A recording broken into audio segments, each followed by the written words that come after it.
work through Chapter 13. We're going to talk about how to monitor projects while we're in the process of delivering the project, and we'll talk about some of the different measurements that are required for project reporting. So we're at along the for this particular course, we've top part of this. We're going to go back and cover teams and outsourcing in chapters 11 and 12 after we get through chapters 13 and 14. So moving forward, what we're going to talk about here, structuring project monitoring information systems. And so in order to make sure we don't do all of this manually, we want to have some type of an information system, electronic system or computer system to help us keep track of our projects. But in order to understand what is different systems doing, we're going to look at some of this in a more technical or manual perspective. But creating a project monitoring system would require these elements here. What data do we need to collect? How often do we collect it? Who's going to collect the data? And so on and so forth. And then we'll talk about how to analyze that data, determine whether we are behind schedule or above our budget, and so on and so forth. Now, fortunately, with Microsoft Project, which is the software we're using as part of this course, all of this can be done with the software, so we don't have to do the manual parts of it. But we were creating an information system. There would be some of the elements that we look at first. What do we need to collect? The current status of our projects, any remaining cost, any out-of-control activities. These are things that we want to try to keep track of while we're collecting the data. And if we are collecting this in an information system outside of this Microsoft Project tool, we want to determine who's going to be collecting the data, how do they collect it, and then ultimately what reports are going to be generated from this data. And even with Microsoft Project, we want to make sure we understand that.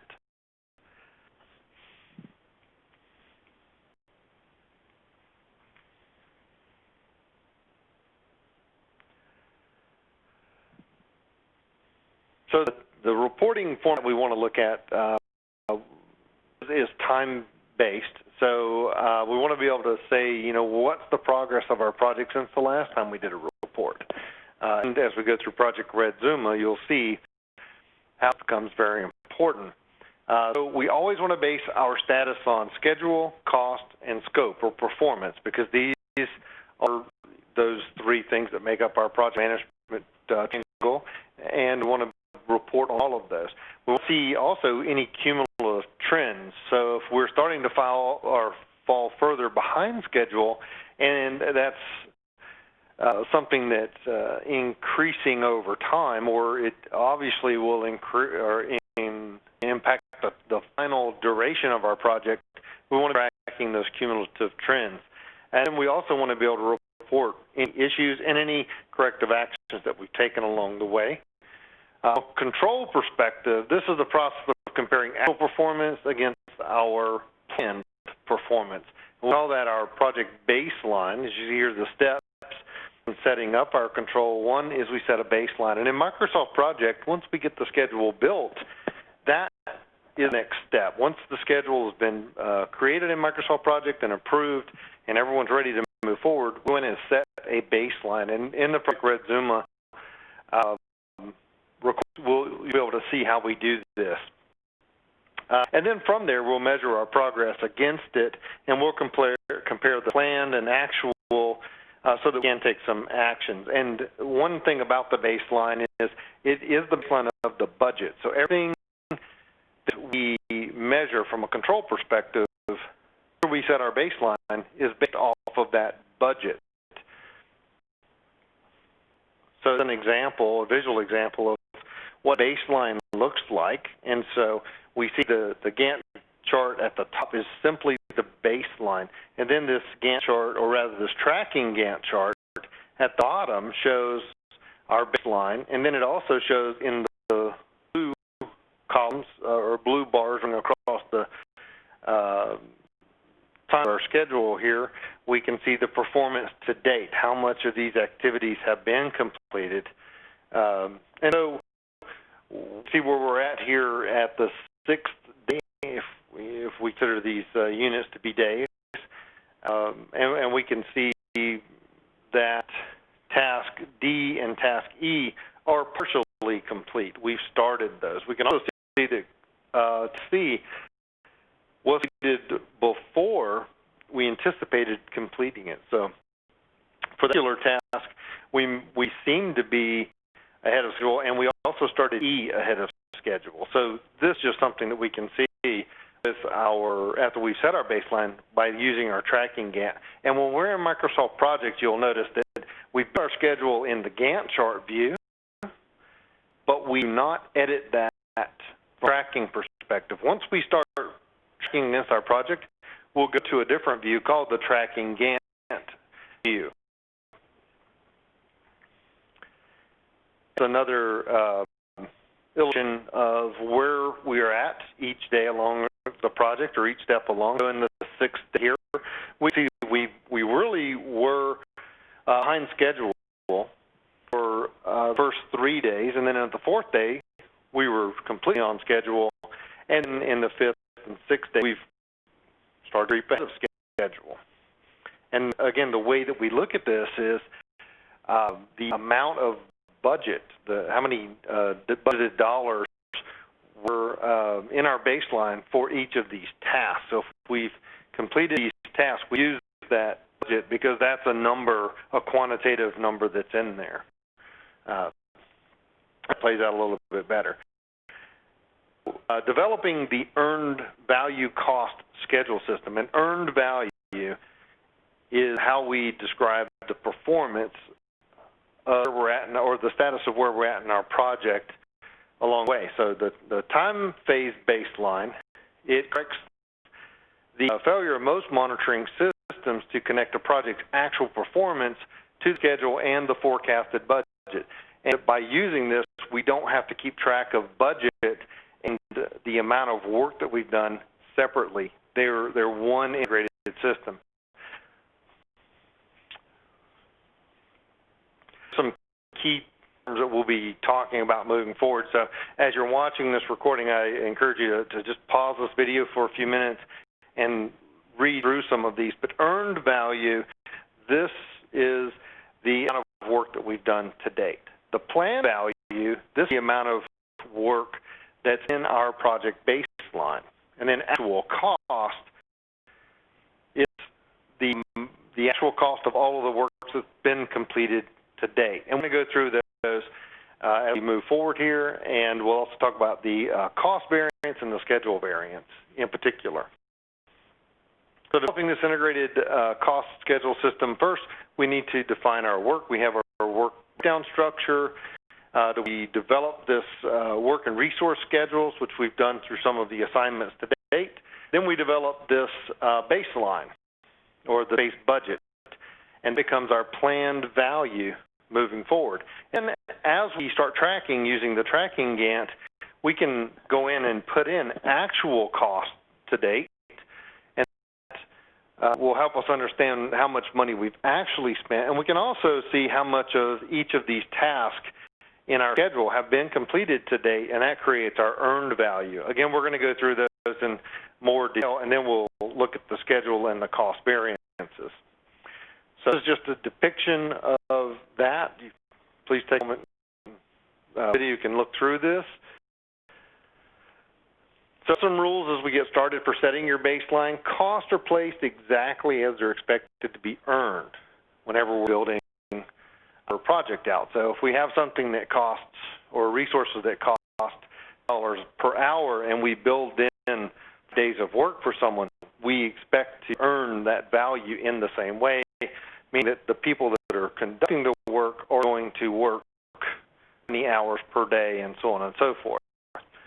We can use percentage rules when we are completing tasks. So if we have tasks that are stretching out for multiple periods, we say that 25% of the work's been completed. We could do it over a 10-day period. We could say 10%. per day, and that's a fair way to do it. Now, again, in Microsoft Project, we don't have to worry about the manual process so much because that's taken care of for us because Microsoft Project is a complete database integrated system. Sources of our baseline. One, it's the anchor point for measuring performance as we move forward.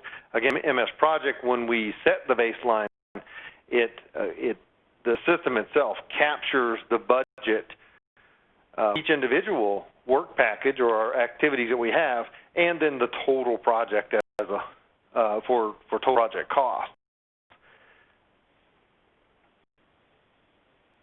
And also, all of the equipment, all the costs that we need to capture for our baseline include the direct overhead. There will be some indirect cost outside of this that we're tracking separately. In Microsoft Project, there are some ways to do that. That's more of a little bit more of an advanced concept.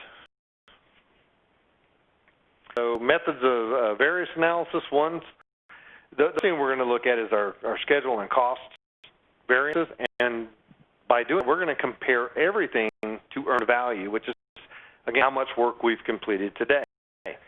Assess the status of the project, and we'll be able to determine these variances, and then you'll also see some indexes from these variances later.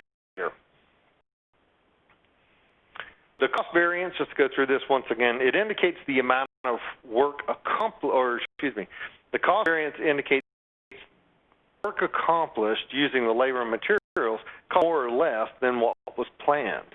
And cost variance is our earned value, work we've completed, minus the actual cost. So at this point in our project, if we were just in the first task, and it was a 5-day task, and we thought we were going to spend $200 per day, so the total activity would be $1,000, and we're in the second day, and we completed of the work, so we're on track from a schedule perspective, and we thought we could have spent $400, but we've actually spent $500, then the earned value of $100 minus $500 is a negative number. Means we've spent more money than we should have at this point. Schedule perspective, look at earned value minus planned value. So our planned value in that same example would have $400, and we've actually earned $400 worth of work. Again, you see by using a baseline budget how we're able to determine performance across the schedule and performance across the budget or cost. And then for definition purpose, schedule variance then represents the overall assessment in dollar terms of progress of all work packages in the project to date. This is, again, our earned value, how much work we've done, minus the planned value, the amount of work that's in our baseline.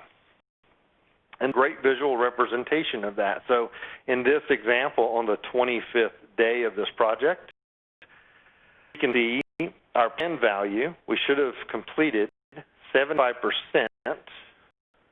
of the work, and that would have been $300. So the amount of work that we've actually completed, earned value, we've only completed 50% of the total work of the project, or about $200 worth of the work that's in our planned budget. So at this point, if we take EV, our earned value, and subtract PV, our planned value, that's a negative number because we'll subtract $300 from $200. And so this means, because it's a negative number, we are behind schedule. We can also determine if we're above or below budget at this point by taking the $200 for earned value and subtracting the actual cost at this point. So we've only completed 50% of the work at $100, and we subtract the actual cost of $340. And so from a budget perspective, so a negative number by $140. So at this point, we've only completed 50% of the work, and we thought we would have completed 75% of the work. So on schedule, we also have only completed 50% of the work. We've spent 85% of the budget, so we're behind schedule. Some different ways of looking at these, so we know that if these schedule variance or cost variances ending negative numbers, then that is an impact on our project. So you can schedule variance is negative, means behind schedule. If a cost variance is negative, we are over budget. And they're both positive. If we've, in this example on the bottom left here, if earned value is higher than actual cost and planned value at that point, we are above schedule or ahead of schedule and under it. So we're doing just fine. It's not always a good thing.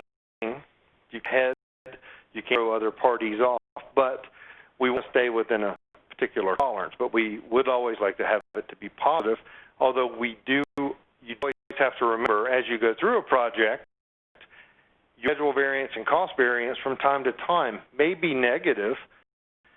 If you have a 26-week long project, 4 or 5 weeks of that project, both of these may be negative. And then as we start to get into the second, or the second period, maybe the 6th, 7th, and 8th weeks, we start to level off. And at some points, maybe with positive numbers. So we're a little bit ahead of schedule and a little bit under budget for where we should be, but that's going to vary over time. What we want to know is our forecasted or our prediction for the end of the project.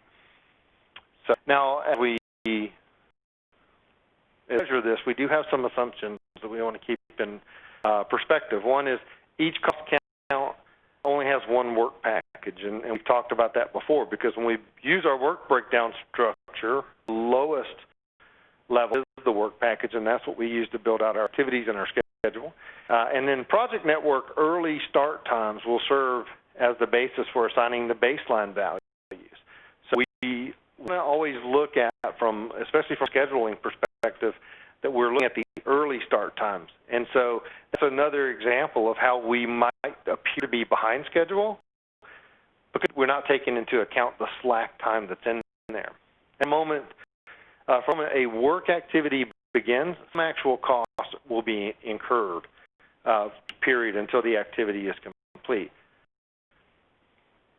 So take a quick look at this digital camera prototype, and this being the breakdown structure with the organizational breakdown structure, and the Gantt chart, it looks like this. This is what the baseline looks like.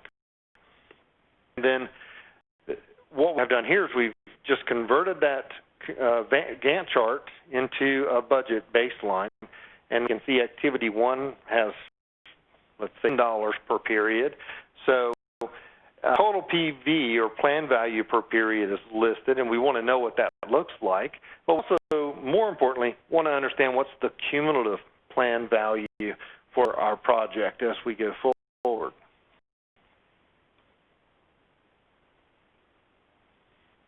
We can see at period 7,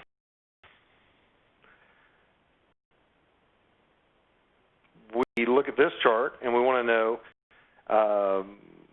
where we're at in our project. And we can see from an earned value perspective, we've only completed $160 worth of work. We can see schedule variance is value minus plan value. So 160 minus 200 is a negative 40. So we're essentially $40 for 40 plan value dollars behind schedule. We'll see at this point that our actual cost is $130 or so, and from a cost perspective, we're currently $70 over budget as well.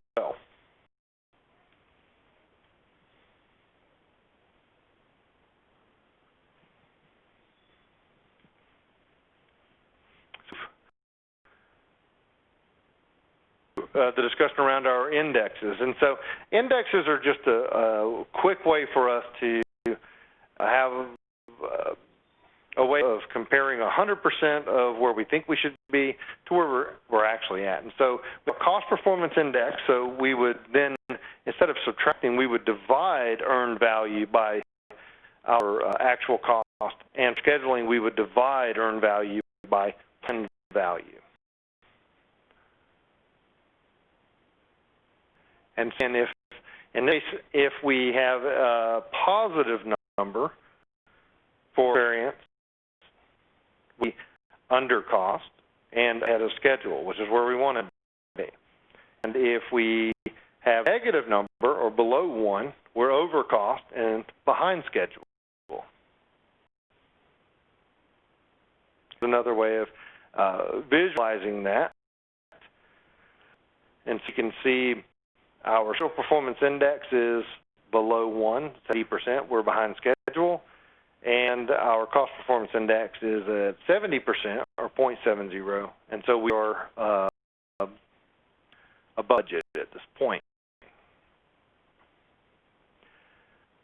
In having the indexes, there are methods that we could use to revise our estimates. We can reset our baseline, and this is very possible. In older versions of Microsoft Project, you can only reset the baseline a finite number of times, but today, starting in version 2010, I believe, you can reset the baseline as many times as you want. But the two ways that we would look at revising our baseline, one, we would use some expert opinions and some experts into the field, and you might look at things and say that we didn't have all of the right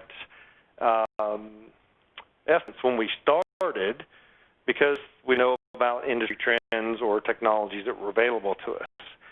And we can also do an adjustment based off of actual to date plus some efficiency indexes. And this is where learning curves come into play as we learned a Norwegian project for rockets. So this is an example, and I encourage you again, take a moment, stop through this, but this is an example of what a monthly status report might look like. And when you've educated our senior staff on how to through this information, and that's very important, I'll introduce it to them and maybe even give them some definitions, especially as we go through the Red Zuma project. Remember, in memorandum format, we want to be able to capture some of these definitions for the assignment. And since this is a college course, we want to be able to demonstrate your knowledge of what these mean. But for senior staff, you always want to have a little reminder of what V and AC mean, not just the definition of earned value, but earned value is the measure of actual work to this point in the project, and so on and so forth. You can see, and we can do this in Microsoft Project as well, we can break down this information in these types of tables. Remember, in Microsoft Project, we have different table views to go with our Gantt and tracking Gannts, and we can also get different reports, and we'll show you how to do that during the Red Zuma recordings as well. This information at a per task or per activity level as well. Some control issues just to be aware of. One is scope creep. Projects tend to increase over time, and we want to go back and reset our budget, or excuse me, our baseline, which includes our budget, but reset our baseline whenever we have scope creep. If building out some type of a project where the initial project is 500 end users and it creeps up to 600 because the customer base or the employee base is expanded, we want to go back and reset that. There are some baseline changes over time. Costs may increase due to contractual changes or employees getting raises, things of that nature. So there's just these issues in particular to keep track of. And finally, here are the key terms for this particular chapter.